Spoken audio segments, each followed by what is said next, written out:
Hello everyone, आज हम start करने वाले हैं सीबीएसई क्लास 8 की मैथ्स चैप्टर फर्स्ट जो रेशनल नंबर। ये लगभग 3 वीडियोस में कंप्लीट होगा और हम टॉपिक बाय टॉपिक डिस्कस करेंगे। एक्सरसाइज के क्वेश्चंस भी होंगे और जो निडी डाउट होंगे वो आप डाउट सेक्शन में या फिर कमेंट सेक्शन में मुझसे पूछ सकते हैं।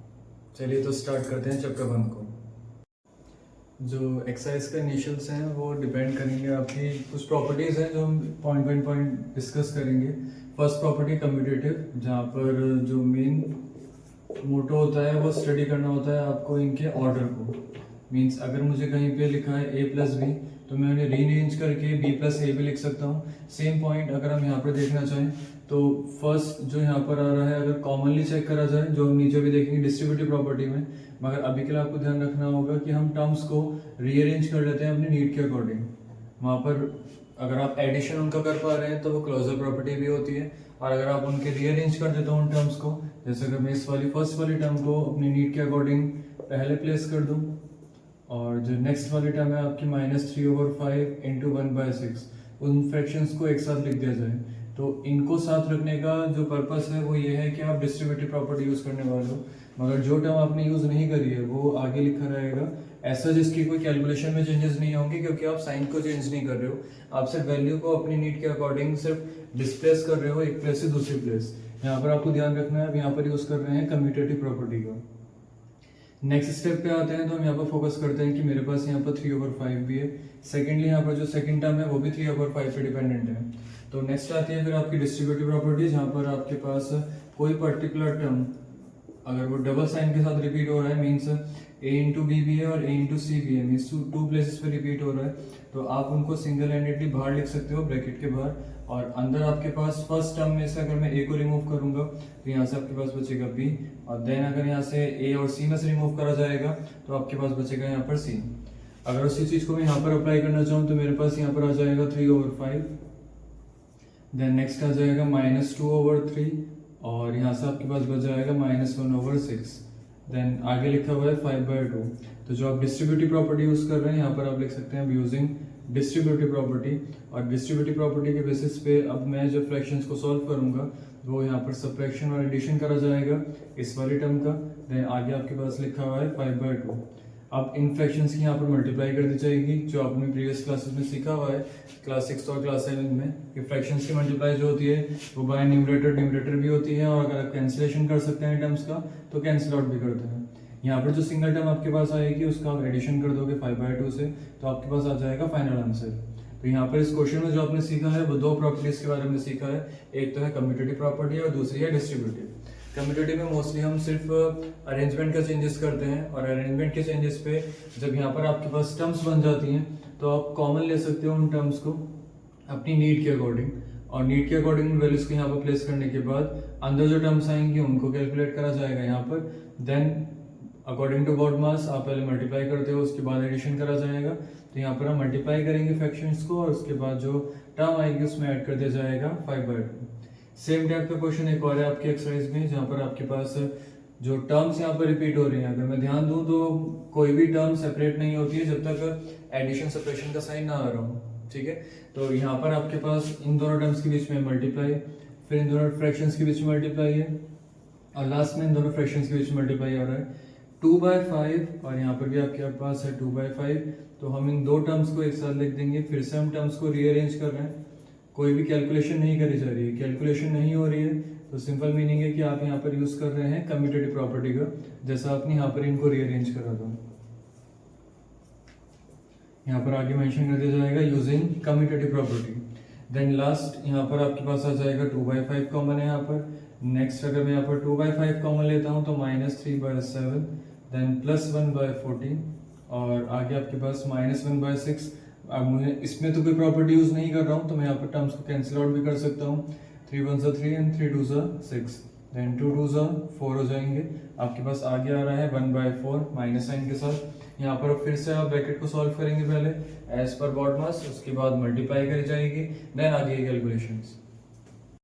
नेक्स्ट जो प्रॉपर्टी है वो एडिटिव इनवर्स है। एडिटिव इनवर्स में सिंपली हम यहाँ पर अगर आपके पास दो टर्म्स, दो फ्रैक्शंस, दो इंटीजर्स, दो रेशनल नंबर्स हैं तो उनका एडिशन आपके पास 0 आना चाहिए।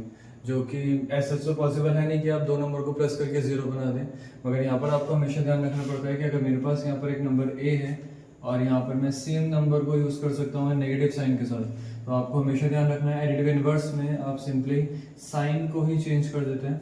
अगर कोई टर्म आपके पास नेगेटिव में दे रखी है तो आप उसको पॉजिटिव में लिख दोगे, अगर वो पॉजिटिव में दे रखी है तो उसका एडिटिव इनवर्स हो जाएगा नेगेटिव, क्योंकि आपको जो टर्म्स हैं उन दोनों का एडिशन कितना आना चाहिए 0, तो वो ऐसा तो पॉसिबल हो नहीं पाएगा, तो आप सिंपली उनका साइन चेंज कर देते हैं। 2/-9 आपके पास अगर है तो पहले हम इन दोनों इंटीजर्स में चेक करेंगे कि इन दोनों के जो कॉमन साइन आएगा पूरे रेशन नंबर का वो कितना होना चाहिए।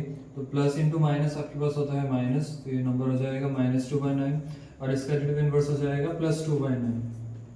सेम चीज जब मैं यहाँ पर आऊंगा तो मैं यहाँ से फिर से इसका एक कॉमन साइन बनाऊंगा रेशियो नंबर में स्टैंडर्ड फॉर्म के अकॉर्डिंग। एक तो ये दोनों टर्म्स होनी चाहिए आपकी लोवेस्ट टर्म पे, सेकेंडली आपके पास जो टर्म्स होनी चाहिए उनके पास एक सिंगल साइन होना चाहिए। माइनस इंटू माइनस होता है आपके पास प्लस और फ्रैक्शन आ जाएगा आपके पास 6/5। अगर मैं इनका एडिटिव इनवर्स निकालना चाहूंगा तो आप साइन चेंज कर देंगे, जो हो जाएगा आपका -6/5। नेक्स्ट क्वेश्चन आपके एक्सरसाइज में है जो वेरिफिकेशन पे बेस्ड है। वेरिफिकेशन में minus bracket -x equals to +x लिखा हुआ है। x की वैल्यू आपको यहाँ पर 11/15 यूज करनी है। अगर मैं इसका राइट साइड यूज करना चाहूँ तो minus into -11/15, minus into minus आपके पास होता है +11/15, जो फर्दर आपके पास बराबर हो जाएगा x के बराबर। तो ये यहाँ से वेरिफिकेशन हो जाता है कंप्लीट, क्योंकि आपके पास जो टर्म्स हैं जब आप उसका नेगेटिव फर्दर 2 बार कर देते हैं तो फिर आपको वहाँ पर एक साइन मिल जाता है पॉजिटिव। नेक्स्ट जो टॉपिक है मल्टीप्लिकेटिव इनवर्स है। जैसे आपने सीखा था एडिटिव इनवर्स में आप सिर्फ साइन को चेंज करते हैं, यहाँ पर आपको ध्यान रखना होगा कि जो आपके पास मल्टीप्लिकेटिव इनवर्स है वहाँ पर एक टर्म आ रही है मल्टीप्लिकेशन, तो 2 टर्म्स को मल्टीप्लाई करके आपके पास आ जाना चाहिए 1। अब अगर मैं यहाँ पर नंबर यूज कर रहा हूँ a, फॉर एग्जांपल हम सिंबॉलिक फॉर्म में देख रहे हैं, अगर मेरे पास यहाँ पर a आ रहा है और मैं चाह रहा हूँ कि a से मेरे पास 1 बन जाए, तो आपके पास यहाँ पर जो सेकंड टर्म होनी चाहिए वो उसका एक रेसिप्रोकल होना चाहिए, ताकि जब आप उन दोनों के टर्म्स की मल्टीप्लाई करो तो कैंसिलेशन हो जाने के बाद आपके पास आंसर आ जाए 1। ठीक है, सेम चीज अगर मैं यहाँ पर अप्लाई करना चाहूँ -13 है तो आपके पास इसका बन जाएगा 1/-13। हम डिनोमिनेटर में साइन नहीं लीव करते हैं, इसलिए आपके पास यहाँ पर मैं इसको -1/13 भी लिख सकता हूँ। नेक्स्ट आता है -13/19, negative sign as it is और 19 ऊपर आ जाएगा, 13 आपके पास डिनोमिनेटर प्लेस पे आ जाएगा। अगर 2 टर्म्स मल्टीप्लिकेशन की फॉर्म में है, जैसे और भी क्वेश्चन है आपके एक्सरसाइज के अंदर, तो वहाँ पर आपको ये नहीं सोचना है कि आप इन सबका रेसिप्रोकल करोगे। आप पहले इन दोनों की कैलकुलेशन कर दीजिए, माइनस इंटू माइनस हो जाएगा प्लस, 1 2 2/5। अब मैं इसका मल्टीप्लिकेटिव इनवर्स करूंगा तो वो हो जाएगा 5/2। ठीक है, एक एक्सरसाइज है जहाँ पर आपसे पूछा गया है कि ये जो टर्म्स है अगर मैं इनको इस फॉर्म में लिखूं या फिर ऐसा लिखा जाए, तो यहाँ पर आपको प्रॉपर्टी और डिफरेंट चीज़ें बतानी है कि टर्म जो है वो किस रूल को फॉलो कर रही हैं। तो वहाँ पर आप ध्यान रखेंगे कोई भी टर्म में मैं 0 ऐड कर रहा हूँ या फिर 0 पे वो नंबर ऐड हो रहा है तो ये चेंज नहीं हो रहा है। इसका मीनिंग है कि इसकी जो आइडेंटिटी है वो चेंज नहीं हो रही है। आइडेंटिटी चेंज नहीं होगी तो आप इसको ध्यान रखिएगा, ये आपका क्वेश्चन हो जाएगा एडिटिव आइडेंटिटी। ठीक है, यहाँ पर अगर नीचे आते हैं तो सेम टर्म की 1 से हो रही है, 1 की मल्टीप्लाई आगे हो रही है। यहाँ पर एडिशन के बेसिस पे हो रहा था, यहाँ पर मल्टीप्लिकेशन के बेसिस पे हो रहा है, तो ये भी हो जाएगी मल्टीप्लिकेशन की आइडेंटिटी। ठीक है, इनवर्स नहीं है क्योंकि आप टर्म को मल्टीप्लाई करके 1 नहीं ला रहे हैं। इनवर्स वाला क्वेश्चन ऐसा वाला होगा जहाँ पर आपके पास 19 से 19 29 ही कैंसिल हो रहा है, आंसर आपके पास 1 बच गया। तो यहाँ पर अगर प्रॉपर्टी की बात करी जाएगी तो वो हो जाएगी आपकी मल्टीप्लिकेटिव इनवर्स। ठीक है, मगर ये जो 2 अपर वाले क्वेश्चंस हैं ये दोनों हैं आइडेंटिटी पे बेस्ड। आपकी जो टर्म है वो जीरोस में ऐड होकर चेंज नहीं हो रही है और नीचे 1 से मल्टीप्लाई होने के बाद वो चेंज नहीं हो रहा।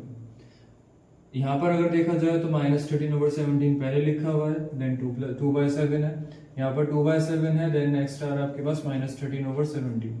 तो यहाँ पर दोनों में एक तरीके से कम्यूटेटिव प्रॉपर्टी ऐड हो रही है, मगर कम्यूटेटिव प्रॉपर्टी है किसकी? मल्टीप्लिकेशन की।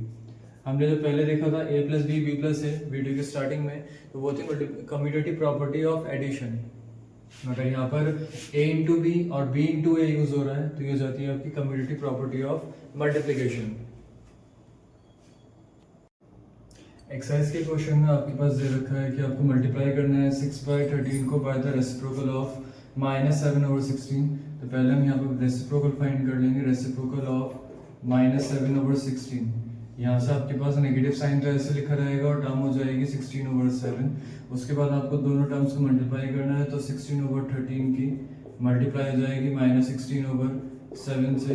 कैलकुलेशन करने के बाद 6 × 6 आपके पास 36 और 6 × 6 प्लस 9 हो जाएगा 96/7 3 21 2 ऊपर कैरी 7 × 7 एंड 8 9।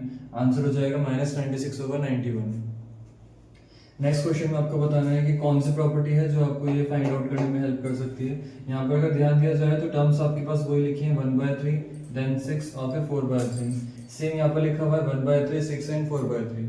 तीनों में दोनों ही केसेस में जो तीनों टर्म्स हैं वो आपस में एक दूसरे के सिमिलर हो रही हैं, बस डिफरेंस इतना है कि आपने यहाँ पर ब्रैकेट्स का यूज करा है। और ब्रैकेट्स के यूजेस में फर्स्ट टर्म को अगर मैं यहाँ पर a बोलूँ, देन नेक्स्ट हो रहा है b इंटू सी, और इधर वाले में देखा जाए तो पहले a और b साथ में लिखे हैं, उसके बाद करी जा रही है c से मल्टीप्लाई। ऐसे केस में मल्टीप्लिकेशन के केस में दोनों आंसर जो होते हैं वो आपस में इक्वल आते हैं।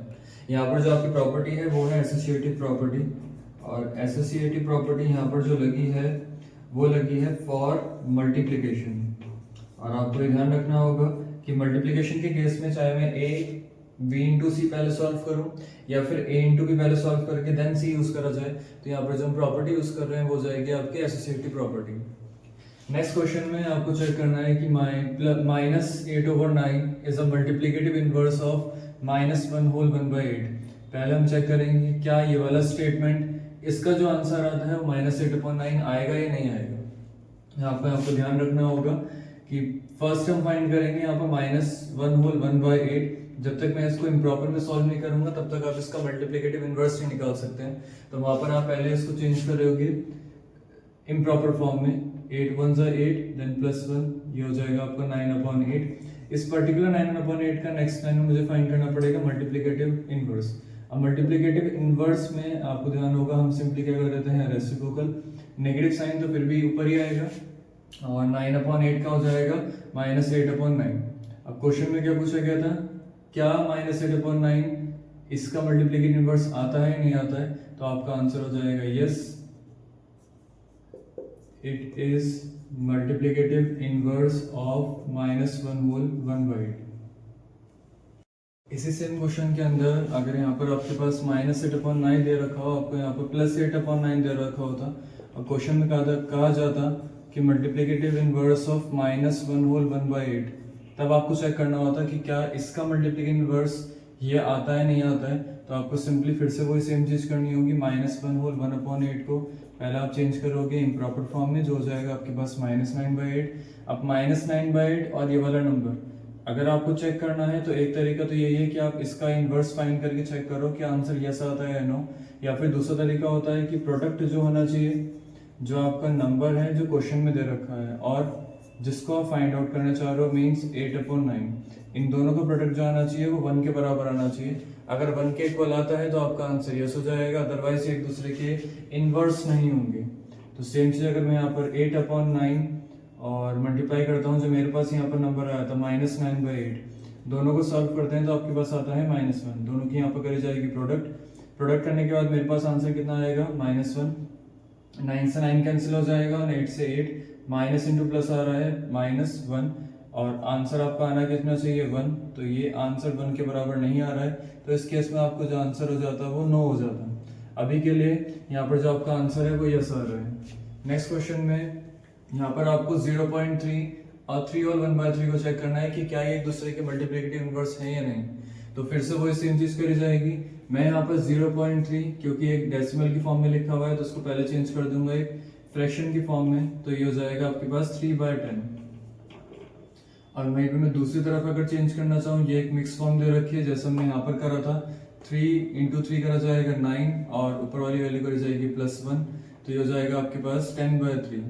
क्वेश्चन में यहाँ पर आ रहा है 3/10 और यहाँ पर आ रहा है 10/3। अगर ये एक दूसरे के मल्टीप्लिकेटिव इनवर्स होंगे तो उन दोनों के प्रोडक्ट जो होने चाहिए वो फिर से 1 के बराबर होनी चाहिए। तो प्रोडक्ट ऑफ 3/10 एंड 10/3, दोनों की अगर प्रोडक्ट करी जाए तो 3/10 × 10/3, यहाँ पर फिर से वही सेम चीज, 3 से 3 कैंसिल हो जाएगा, 10 से 10, आपका आंसर आ रहा है 1। इसका मीनिंग यहाँ पर आ जाएगा दोनों एक दूसरे के जो वैल्यूज़ हैं 3 होल 1/3 और 0.3 एक दूसरे के आपस में हो जाएंगे मल्टीप्लिकेटिव इनवर्स। क्लास 8 से रिलेटेड और भी चैप्टर्स की वीडियोस अब आती रहेंगी, तो please like and do subscribe my channel और ज़्यादा से ज़्यादा इसको शेयर करिए। Thank you.